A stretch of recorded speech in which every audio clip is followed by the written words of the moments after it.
Sahana vavatu Sahanao bhunaktu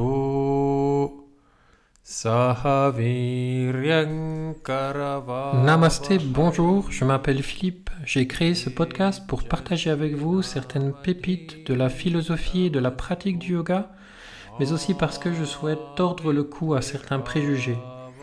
Alors si vous souhaitez en savoir plus, si vous souhaitez avoir une information plus traditionnelle, mais néanmoins parfois décalée, je vous invite à écouter ce podcast et à le partager. Namasté. Sans transition, le pouvoir des kolam. En Inde, la devanture des maisons sont toujours ornées de dessins à la craie sur le sol. Ces formes, dont vous pouvez regarder une photo sur mon blog, sont de simples traits qui s'entrelacent les uns les autres, parsemés de petits points à l'intérieur de ces courbes. Et lors de certaines journées spéciales, des bougies sont placées sur les intersections, amenant une magnifique lumière dans l'obscurité. Il n'y a pas une devanture de porte, il n'y a pas une devanture de garage, pas une barrière qui n'arbore ces formes magnifiques. Tous les matins, le restant du kolam de la journée d'avant est effacé et un nouveau kolam est retracé grâce à de la poudre blanche. Ces formes permettent de garder les énergies négatives en dehors de la maison. Cette pureté spirituelle est très importante pour les Indiens. Cette image de traits qui s'entrelacent avec des bougies me fait penser à une satsanga. Une satsanga est un groupe de personnes recherchant la vérité dans leur cœur, se réunissant malgré les différences pour s'éclairer les uns les autres, comme chacune des bougies dans mon dessin. On est loin des groupements New Age dans lesquels le rassemblement est souvent le résultat d'une fuite du quotidien. Il s'agit plutôt de personnes ancrées qui s'engagent dans un apprentissage en groupe et qui s'entraident. La satsanga forme une unité plus grande que l'addition des individus qui la composent. De la même manière, dans le kolam, la forme représente quelque chose de plus grand que chaque trait individuellement. Toutes les bougies n'ont pas besoin de briller en même temps. Nous sommes parfois dans une recherche compliquée de cette lumière au-delà de nos kleshas, l'ego, la peur, l'aversion et de nos traumas.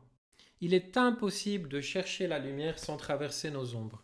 C'est une recherche compliquée et c'est là que le besoin d'appartenir à une satsanga est riche. D'autres vont briller pour nous et plus tard nous pourrons briller pour eux. Dans tous les cas, les énergies négatives ne passeront pas. Le processus de vie est dynamique et à la manière de ces bougies, il nous rappelle que nous n'avons pas besoin d'être parfaits. Par contre, nous avons besoin d'être bien accompagnés et bien guidés. Nous avons tous la possibilité d'allumer notre propre lumière.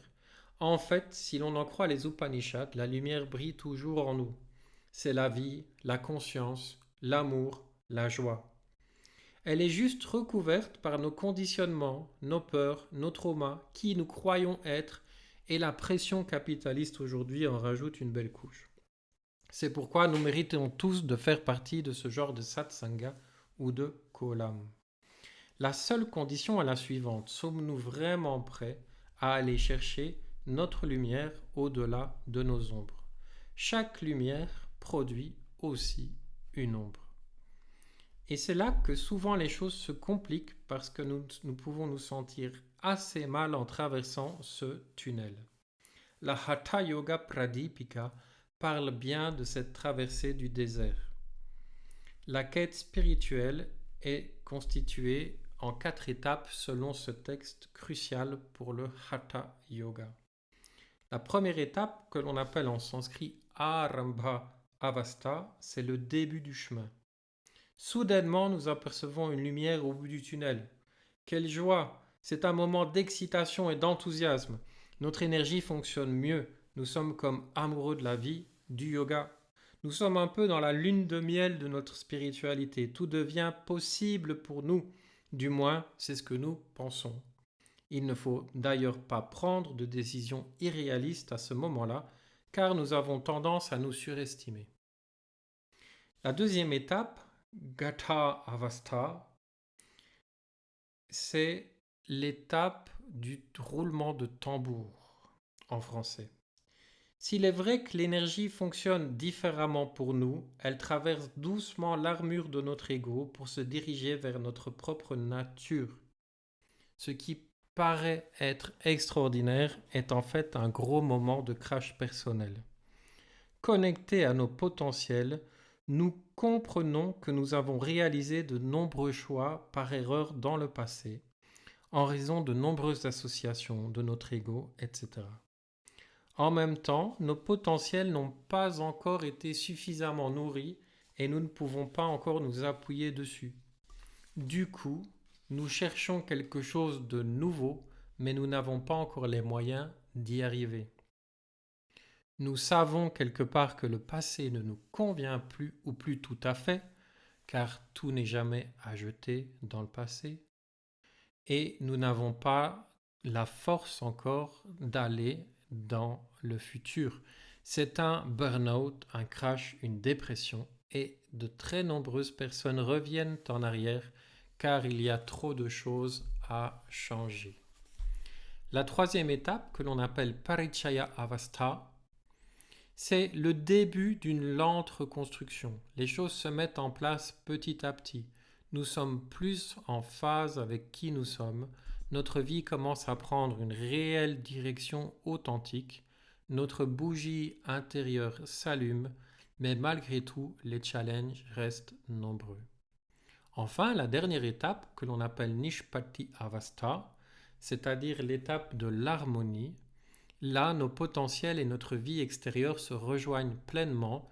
Nous sommes en harmonie avec notre manière de vivre et nos potentiels intérieurs. Nous vivons notre dharma pleinement et nous sommes épanouis. C'est à ce moment-là que nous libérons au mieux notre lumière.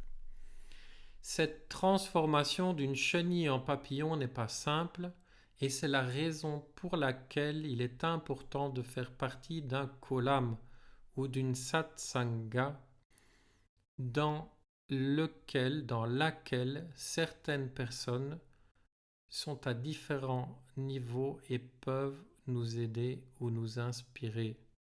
Nous pouvons, chacune, au niveau où nous nous situons, aider ou recevoir de la lumière de l'un ou de l'autre.